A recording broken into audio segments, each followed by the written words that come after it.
Thank you, Joseph. Next up, we have Tracy Blaszkow, who is here from Kidsafe, and she is the manager there. Tracy's worked as a project officer for Kidsafe WA for the last 17 years.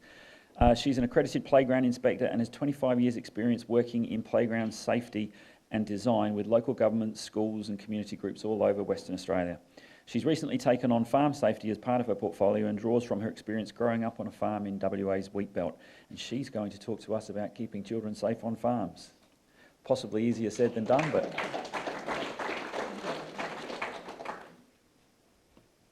Thank you. Good morning. Thanks very much for having me. I was very excited to get the invite now that I've just taken over the farm safety portfolio at Kidsafe, and growing up on a farm with 4 brothers in a little town in the wheat belt called Harrismith, which probably none of you have ever heard of, but about 70 k's east of Narrogin. So caused a great lot of laughs amongst my own family and my 4 brothers, telling them I was going to come and talk about how to keep kids safe on farms.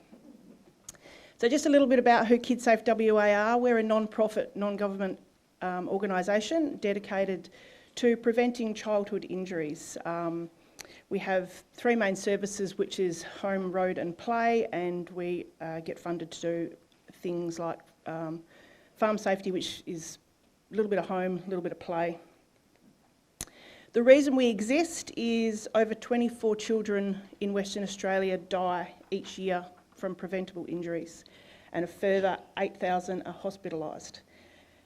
A fact that nobody actually realises, more children die from injury than things like asthma and childhood diseases and infectious diseases combined. And I think that's because when we do have a child that has a cancer, for example, it's very much out there in the media because people are fundraising and trying to help a family get through a terrible situation. But when somebody's actually severely injured or has died as the result of an injury, we tend to not want to talk about it too much because we don't want the finger pointed for blame. So that's a whole classroom full of children per year that die due to injury, which is quite an alarming statistic. In what we do at Kidsafe WA, we, in the farm safety space, we would like to try and build capacity of farming families and how they can actually keep their children safe. Easier said than done.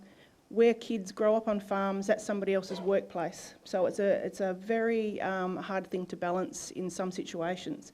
So we want to raise awareness of the injury stats throughout Western Australia, prioritise farm safety actions, and encourage the community to come together and help reduce the injuries. So we actually get some very good data at Kidsafe. We have a very close relationship with Perth Children's Hospital. Can't be said for any other state across Australia. We get really good access to stats, which helps us provide the evidence behind what we're actually saying when we're out speaking to community groups and at conferences. So we have somebody, not my job, thankfully, but somebody at Kidsafe that loves going through data that hospitals provide and actually shows us where the spike in the injuries are. So we can actually categorically say, that's actually not a thing. This is actually where you should look at when you're looking at actual statistics. We've done lit reviews. We've got a whole heap of resources that can help you with some information. And they're showing us things like 12 children are killed every year on farms. This is, across the nation. 500 are presenting as a farm-related injury at hospitals, and nearly 30% of these are visitors to the farm. So it's not actually our own children, it's our visitors and our family members that might come from the city that come down to the farm for the weekend, for the school holidays, and that's where we see a lot of injuries occurring because they're not used to the surroundings that they're actually now in.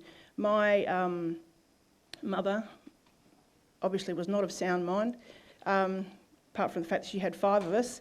She would take at-risk city children for the school holidays to give a respite to their families. So my number one job on the school holidays as the oldest was to keep this child safe and make sure we returned them back to their family in one piece, which was easier said than done. when city kids come to the farm, they do a lot of pretty out there things, and they really don't understand the dangers of what we actually have very close by at our hand in our backyard, walking down the driveway, straight out of the house when you've got big machinery, trucks, etc. The top causes of fatality is drowning, followed by quad bikes, followed by tractors and heavy machinery, motorbikes, vehicles, then horses. So that's what we're dealing with. And there's been no significant decrease in farm-related child injuries in the last 20 years. So no matter what we're doing, we don't seem to be doing it well enough that we're preventing a lot of these injuries. When we look at the Perth Children's Hospital ED data, we had between 2012 and 2022, and we tend to get stats in a 10-year block, so we're due for another 10-year block a little bit down the track, but we had 106 presentations to Perth Children's Hospital. So this obviously is the most serious of injuries. This is not just, you might have, won't say just, you broke your arm or you broke your leg, but if you have to be admitted to have a pin put in that leg that you broke, or you've been in a vehicle rollover or something like that, 35% of those were between the age of 10 and 14 years, and this tends to be the age where kids are actually up and about doing more on a farm. I joke to my parents on a very regular basis that I was like the live-in farmhand slash maid slash babysitter slash everything when I was growing up, because the reality is, as a farm kid, you are driving a lot, many more years before city kids are. You are navigating big machinery, you're navigating water bodies, you're navigating chemicals. Listening to all the other speakers this morning, I'm sitting there totally amazed that I actually lived to see, adulthood, and same with a couple of brothers, which were a little bit, you would categorise them as loose units, so I think. 58% that are hospitalised are males, because they tend to have more of an inbuilt risk, that they want to push the boundaries and push the risk, and they do get a little bit blasé, and there is a thing to be seen. When you're actually living and working on a farm, you're used to these things happening. That's why when the visitors come to the farm, they're not used to looking out for big vehicles and water bodies and dams and things like that. Falls and transport by far outweigh every statistic that we have. So falls can be off sheds, off water tanks, off playground equipment, off anything. I mean, when you talk about the kind of things my brothers and I used to do on the farm, we would have a trampoline, but we'd put the trampoline underneath the water tank, climb up on the water tank, and then double bounce each other off the trampoline, because that's what you do when you're a farm kid. I've got scars all over me from things and places that I shouldn't have been. When you tell any kid, no matter whether they're on a farm or whether they're in the city, don't do something, of course, they're going to do it, and they're going to find a way to do it so that their parents don't know they're doing it. I'm pretty sure, we thought our parents didn't know what we were doing at the time, but I'm pretty sure they did. Otherwise, we probably wouldn't be still here. But the benefits of raising kids on a farm far outweighs all of the negatives. There is endless play opportunities, because you can play with anything when you're a kid. And in my other role as somebody that deals with play at Kidsafe, I can tell a country kid from a city kid anywhere, because country kids can engage with the smallest, simplest thing and be engaged for hours, where city kids tend to be, if it's not electronic or it's not whiz-bang something, then they're not going to engage for very long at all. They have a passion and a respect and a love for the land. I currently, I've lived down in Albany for the last 27 years and do a lot of the regional travel for Kidsafe, and feel very, very calm and at ease as I'm driving through canola crops and watching, headers, and watching people seeding and spraying. I love that, and that brings back that love for the country that I actually have.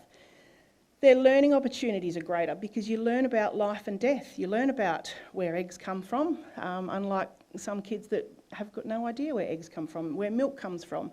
I've got 3 adult sons. One of my sons actually asked me, did choc milk come from brown cows and white milk come from white cows?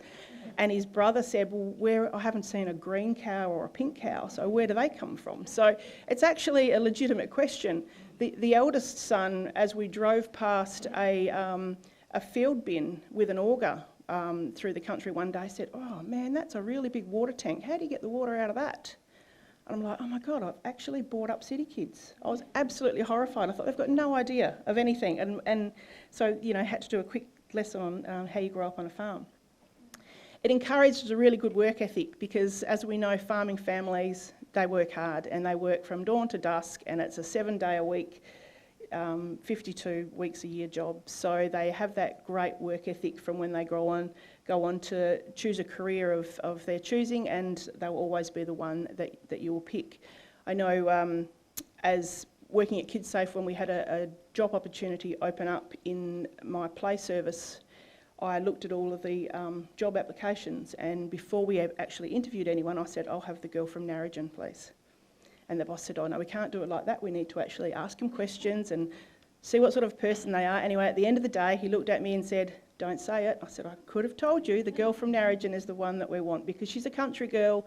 She can talk, she can drive through the country, she'll be a hard worker and nothing will faze her. And that is exactly how she is, and she's one of the best employees that we have. It teaches responsibility, so through life cycle, through looking after animals, being responsible around water bodies, around machinery, that kind of thing. It's a very unique lifestyle, and they have a lot of time for, a heap of pets. And if you grew up anywhere like I was, and you would sit down to a Sunday roast and ask where Sam the lamb was, Mum would say, you just ate him. So it's one of those things that you learn when you're a farm kid. So challenges for injury prevention are huge. We can't simply remove hazards on farms. You can't really remove hazards in a lot of places, but farms in particular. You can't take away dams. We need dams. You can't take away big machinery. We obviously need that. We need four-wheeler motorbikes to get around the farm. All of those things we need to learn to control and to teach kids how to use these correctly so they will actually grow up to become a fully functioning adult.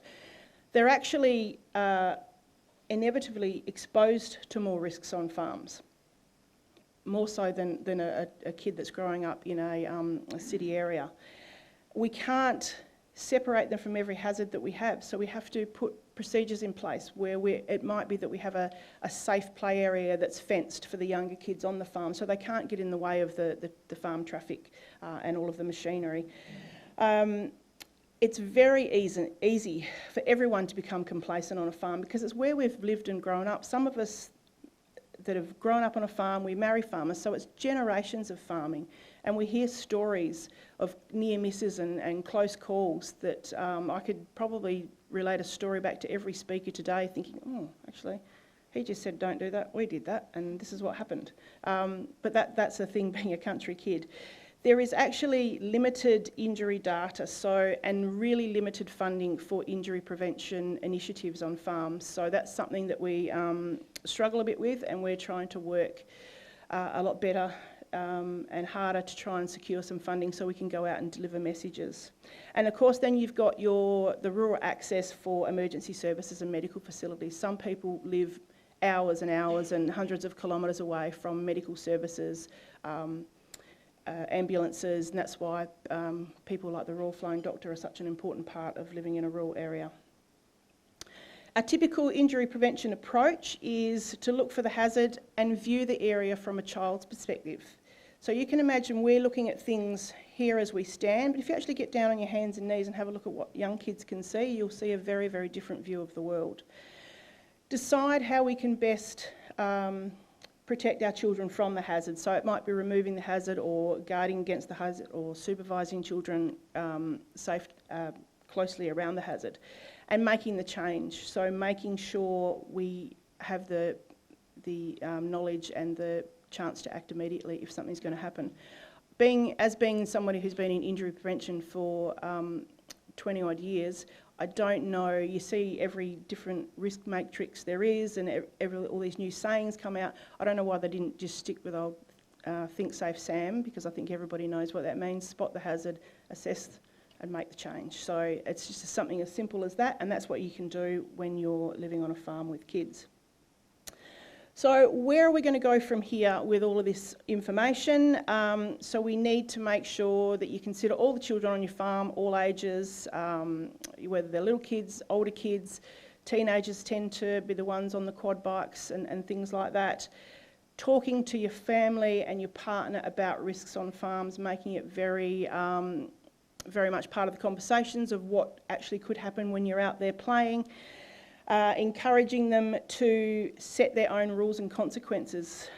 Unfortunately for all of us, there are rules around life, so often when you get kids to set rules, they are the first people to actually make sure those rules are taken very seriously. So when I work with schools and say, if we're talking about a play area, I'll say, get the kids to make 3 simple rules, because they will police those rules and they will be the first one to dob on somebody else who's done something that they shouldn't have done. Leading by example, obviously, children, monkey see, monkey do, mimic our behaviour. So if we are doing the right thing, the children will follow.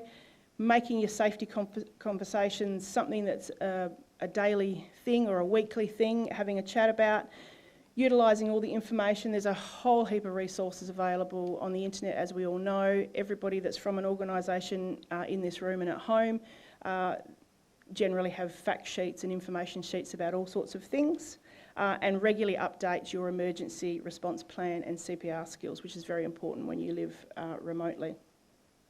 We've got a heap of Kidsafe WA farm safety resources. I've actually got a few copies of the Parents' Guide to Kidsafe Farms, if anybody would like to grab one off me in the next break, or I can easily send a stack to you wherever you're from. We've got a farm safety animation which you can share from our YouTube channel and Facebook, which we're going to play in a minute. We've got Safety Island, which we promote to children at schools, and there's actually a component on that is about farm safety, so kids can go online and go through a range of tasks and activities, which is a fun thing for them to do. We quite often get out and speak at different conferences. We go to each area of WA once a year. We're funded to do that, and we offer free workshops. So if any of you want us to come out and talk to your community, we would absolutely love to do that. We had a very successful farm safety symposium in Northam last year, where we had a range of speakers talking about their experiences on farms and what they did to prevent injury, and that's something that we really enjoyed doing, and would something similar to what you're doing here today, which we would love to do as well. Obviously, other farm safety resources you can get from this list of organisations. Do your own research, have a look around, see what works for you. Some stuff maybe not as applicable, some stuff is probably easier to understand than others, but do your own research and work out what it is that you want to do.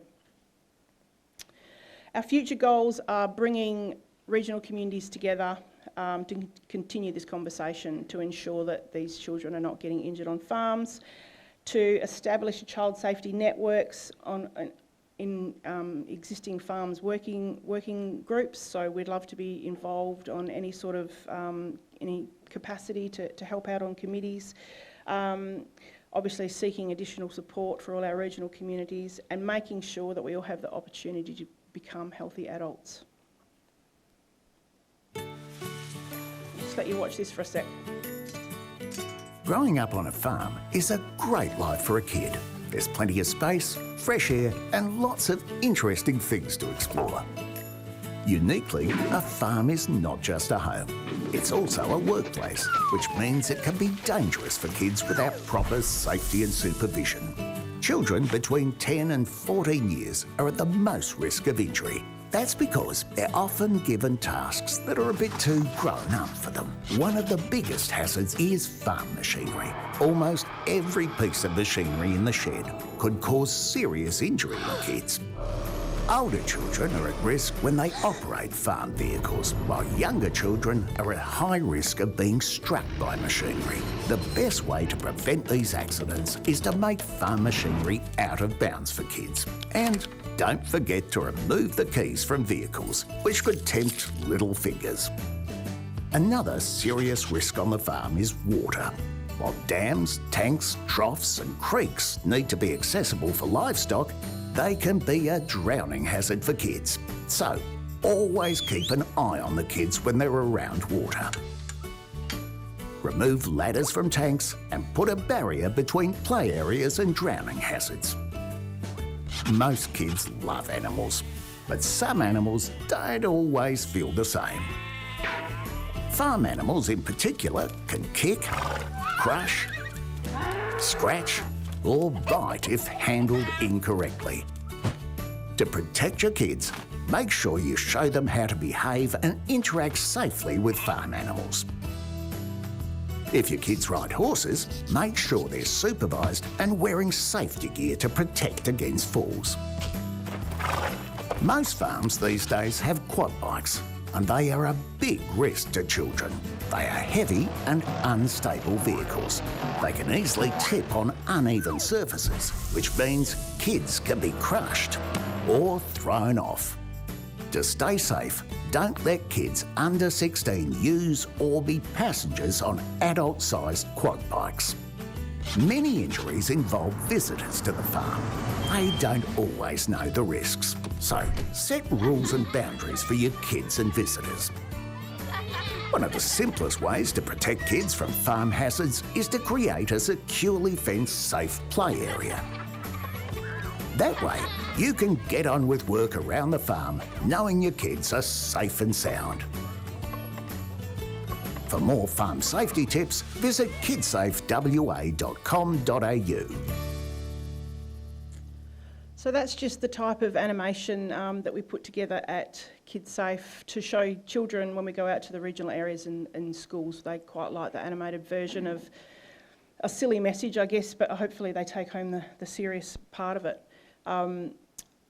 Growing up on a farm, I actually grew up with my grandparents, and my auntie, who was only 15 years older than me, put me on the back of the motorbike when I was old enough and drove me around the top of all the dams and told me if I went anywhere near the water, the crocodiles were going to eat me.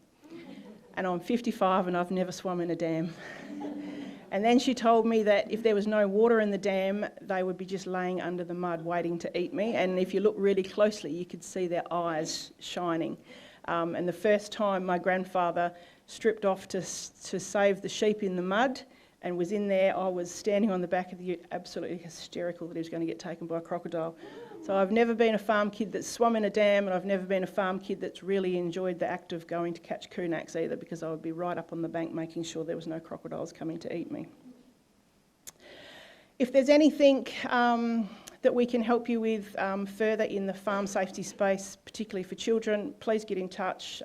We'd love to come and help you out, speak to your community or your organisation, and hopefully form some partnerships and work together and get the message out to the kids. And that is it. Thank you very much.